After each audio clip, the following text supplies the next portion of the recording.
Kegiatan kali ini adalah praktikum mengamati secara langsung simbiosis yang terjadi di lingkungan sekitar kita. Terkhususnya yang saya pilih adalah simbiosis mutualisme.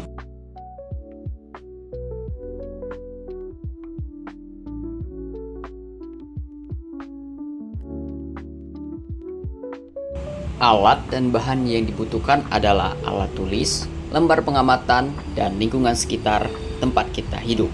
Landasan teori hubungan khas dua makhluk hidup yang berbeda dinamakan simbiosis. Menurut Bennett 1877. Dalam Kusumastuti menjelaskan bahwa simbiosis memiliki interaksi antara spesies yang berbeda antara sesama makhluk biologi berlangsung dalam waktu jangka panjang. Hubungan itu tidak selamanya menguntungkan. Jika hubungan itu menimbulkan keuntungan bagi keduanya, maka dinamakan simbiosis mutualisme. Proses percobaan. Siapkan alat dan bahan yang diperlukan. Pergilah ke lingkungan sekitar tempat tinggal Anda jika Anda pergi ke kebun atau hutan terdekat. Ketiga, amatilah makhluk hidup sekitar dan cobalah identifikasi beberapa simbiosis mutualisme, simbiosis paratisme, dan simbiosis komensaliasme yang terjadi di antaranya. Temukan yang terjadi, ambillah gambar atau video makhluk hidup yang termasuk dalam satu simbiosis.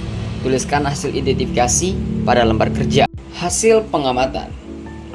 Setelah melakukan identifikasi di lingkungan sekitar, saya, Bayu, terkhususnya mengidentifikasi terdapat bunga pada tumbuhan bangsalam dengan kupu-kupu. Pihak pertama yang mendapatkan keuntungan adalah bunga pada tumbuhan bangsalam.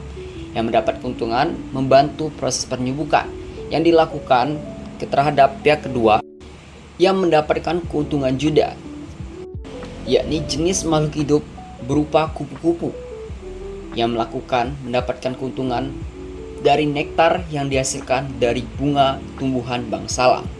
Simbiosis mutualisme adalah hubungan dua makhluk hidup berbeda jenis yang saling menguntungkan. Contohnya hubungan antara cacing tanah dengan tumbuhan. Cacing tanah memakan humus dalam tanah dan kemudian mengubah humus itu menjadi unsur hara. Hal ini yang sangat baik untuk tanah. Dan contoh yang selanjutnya adalah yang saya identifikasi. Simbiosis mutualisme adalah kupu-kupu yang dapat membantu proses penyubukan pada bunga supaya lebih maksimal. Saat kupu-kupu sedang mencari makanan yang hinggap di atas bunga, maka secara tidak langsung kupu-kupu juga membantu proses penyerbukan pada bunga, dan kupu-kupu mendapatkan nektar yang dihasilkan dari bunga.